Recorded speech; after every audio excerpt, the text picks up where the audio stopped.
You know, there was a book, George Friedman, the geopolitical analyst. He wrote a book in the early 2000s called The Next 100 Years, where he tried to sort of forecast what the world might look like in the year 2100. He began by talking about what the world looked like in the year 1900, and then he goes sort of decade by decade, how radically everything changed between, say, 1900 and 1930, or 1930 to 1950, and so on. And it's truly astonishing how many drastic paradigm shifts took place. Empires fell, empires rose, world wars, on and on. Really breathtaking global shifts. When you look at history that way, it's hard to wrap your head around how many changes can actually take place in a relatively short amount of time. Basically, within one person's lifetime, everything can change. You know, in 1900, like he says in his book, London was the center of the world. There was no communism, no Soviet Union. There was the Ottoman Empire, the Austro-Hungarian Empire, and so on. The Americans mostly stayed on their side of the Atlantic. And it seemed like this is how things would just be, you know, indefinitely. But just a short 40 years or so later, everything changed. England was demolished in the World War. The Ottomans were gone. The Soviets emerged. Germany took over France, on and on. Really radical, unthinkable changes. Then if you go ahead a few more decades to the 1980s, again, it seems like a completely different world. And then on forward to the 2000s, it's remarkable. Everything changed. And when you think about that, when you think about how many huge paradigmatic pendulum swings there have been that have taken place and that do take place in just a matter of decades, it makes certain continuities even more astonishing. When you're able to maintain a constant amidst the radical changes that sweep over every other element of international relations, global power relationships, international relations, and so on, when you're able to actually keep something unchanged, it lets you know just how important, how paramount it is that this particular status quo remains intact, how important it is to those who are keeping it intact.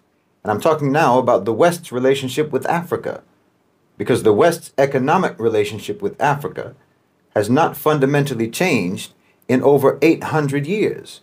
This is absolutely stunning.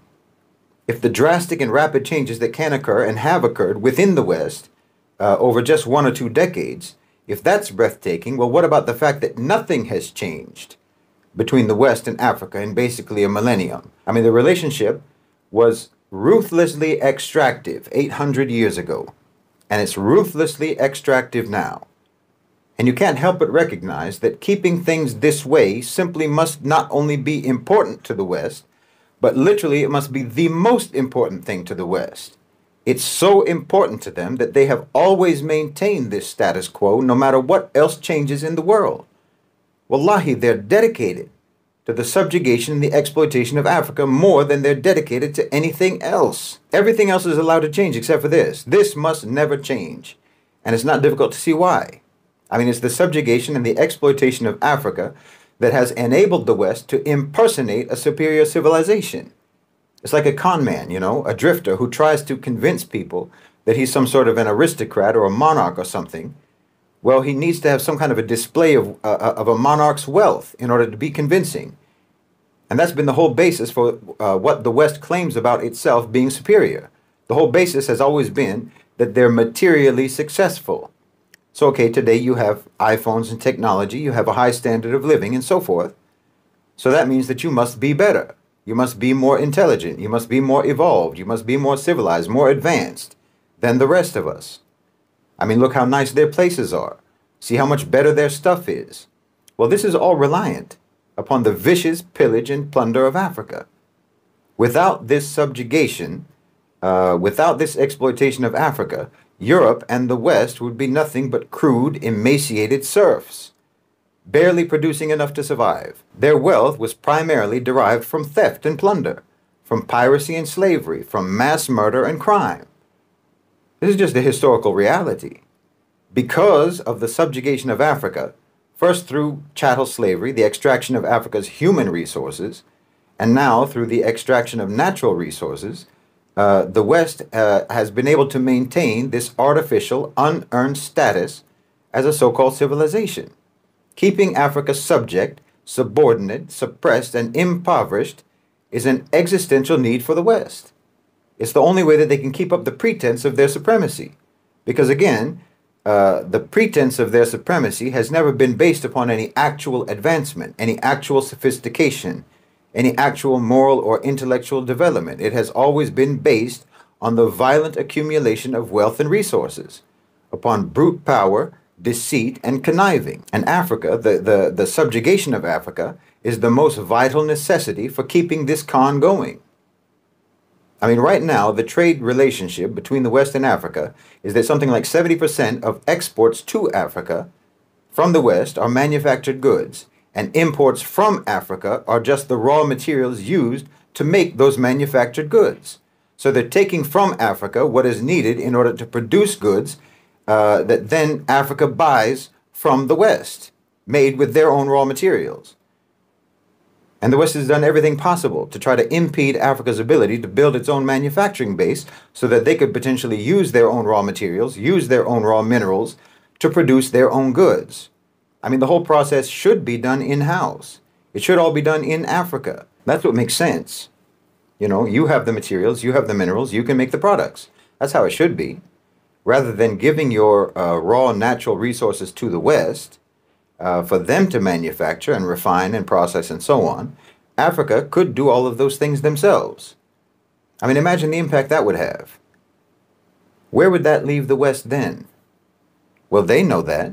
The West knows that. They're acutely aware of their actual total dependence upon Africa. If Africa manufactured, if they used their own resources, their own minerals, their own materials for their own industries, well, the entire economy of the West would collapse. And with the collapse of their economy, their whole so-called civilization would collapse. Africa is the foundation upon which they built their house. So they know this. And like I said, this is why no matter what else changes in the world, no matter how power dynamics shift in the world, the subjugation of Africa has been maintained for over 800 years. There's literally nothing more important to them than this.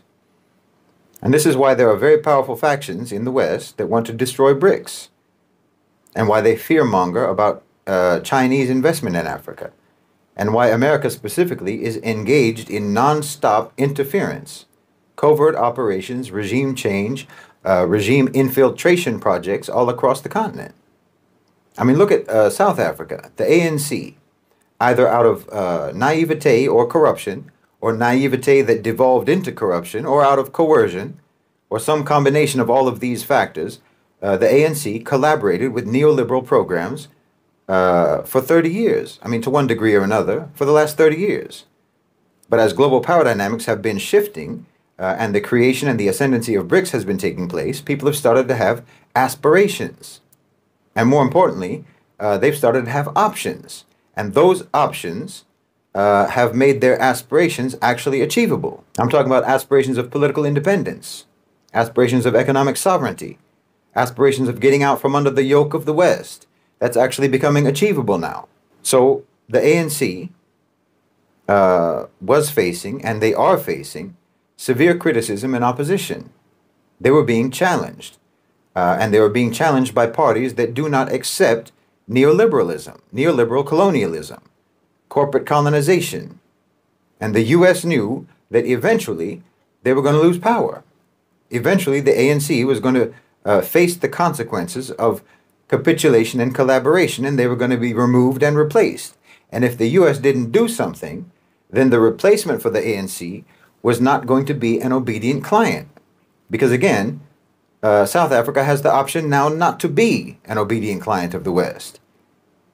I mean, as long as there were no options, then it wasn't that risky for America. Even if the ANC lost popularity, no matter who replaced them, they would have no choice but to capitulate to neoliberalism because there was no options. But there are options now. So you have the United States then backing the so-called Democratic Alliance, the DA, which is an overtly neoliberal, Western-aligned, elitist political party of colonizer collaborators. So the unpopularity and the opposition to the ANC opened a space for the DA to move into the government in the last election. So now you have this so-called GNU, the Government of National Unity, which is nothing but a neoliberalism light and a neoliberalism hardcore. It's a coalition of one party that was aligned with the West, the ANC, aligned with the West out of coercion or naivete or corruption, but which could have potentially been influenced by anti-neoliberal popular sentiment if given a chance. Now, they've joined together with a party that is intensely committed to colonization, intensely committed to neoliberalism. I mean, they want to privatize everything. They want everything to be sold off to the private sector. They want to hollow out the government completely. And you need this radical neoliberal colonizer faction to be there, because as the new options have emerged, you've now had radical anti-neoliberal positions being advocated and becoming viable. I mean, you're actually having calls for the nationalization of industries rather than the privatization of state enterprises. Well, the West can't have that. So they need something like the DA, the Democratic Alliance, to move in to try to avert the threat of South Africa actually becoming politically independent and economically sovereign. You know, they call it the GNU, but the N shouldn't stand for national. It's the government of neoliberal unity. It's a coalition united against the people of South Africa, in my opinion, in service to the interests of the elite private sector of South Africa and to the global Western private sector. The DA is a racist, Zionist, anti-BRICS, pro-Western colonizer political party, funded at least in part by the National Endowment for Democracy in the United States, which is nothing but a wing of the CIA, whose sole mission is to advance American interests. So in South Africa, this was a regime infiltration project that was undertaken to actually avert regime change in South Africa, organic regime change. Because look, you can nationalize the mining sector in South Africa, you can. You can nationalize the banking sector, you can nationalize the Reserve Bank. You can do all of these things and everyone knows it. It's not some kind of a mystery that these types of measures would be immensely empowering for South Africa.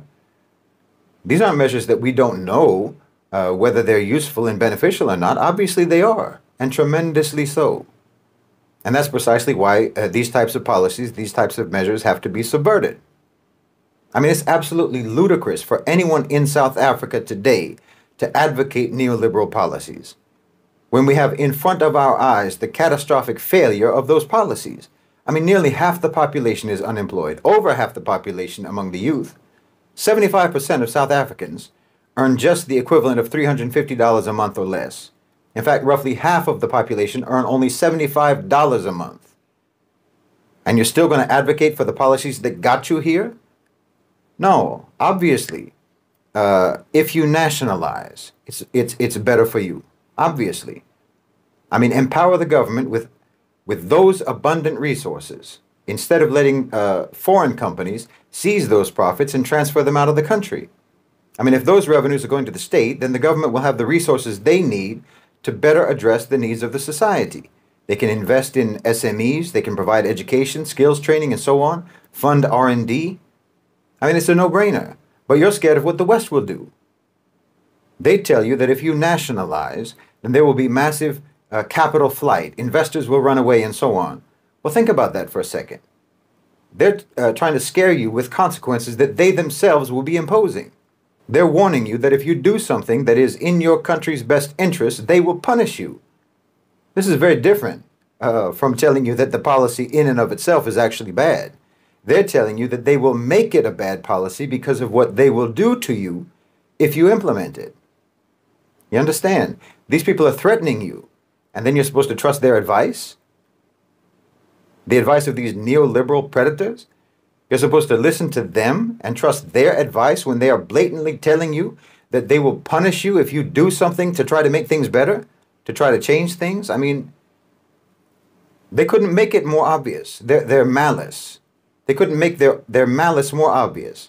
They couldn't make it any more obvious how against your best interests they are. How much they put their own private interests above the interests of their country.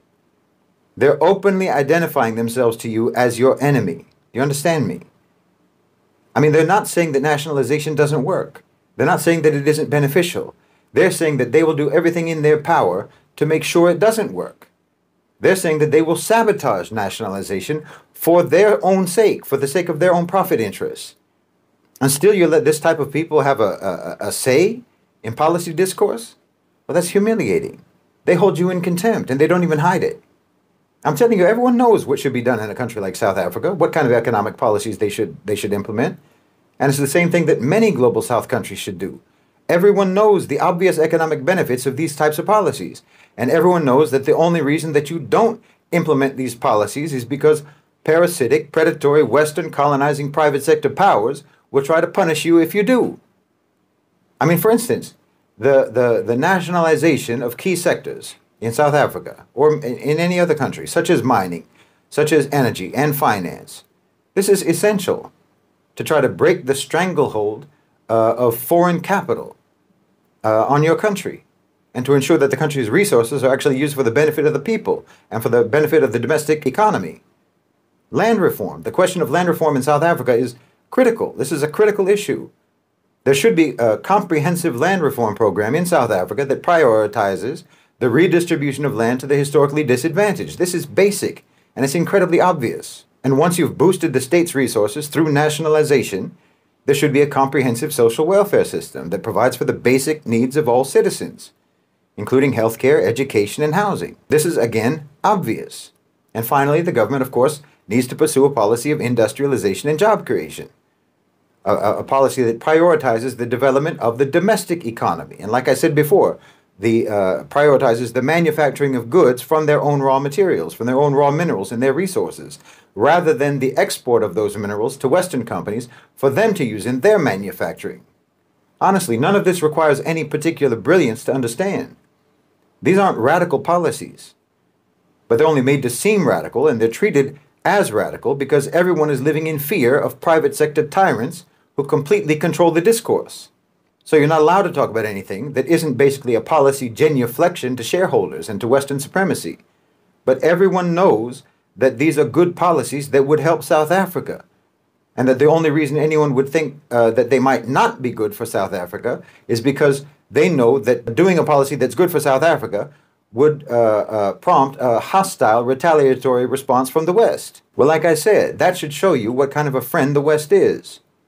But look, South Africa, and all the countries in Africa, all the countries in the global South, in fact, they're in a position today to actually dictate the terms now. If Westerners want to pull out their capital, so say you nationalize, okay, if Westerners want to pull out their capital, they want to withdraw their investments, okay, go ahead. Dig around in your own lands for the minerals you need to make your stuff, and good luck to you. I mean, we have other investors anyway who can take your place. There's other companies that we can partner with. You're not the only ones.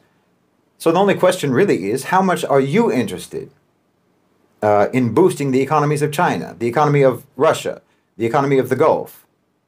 How much do you want to see the BRICS countries surpass you economically? You know, BRICS already accounts for more of global GDP than the G7.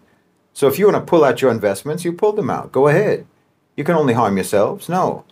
South Africa and the Muslim world and all the global South countries, it's time for them to break away from this paradigm, break away from Western domination, and start implementing all of those policies that they know perfectly well will benefit them, whether America likes it or not.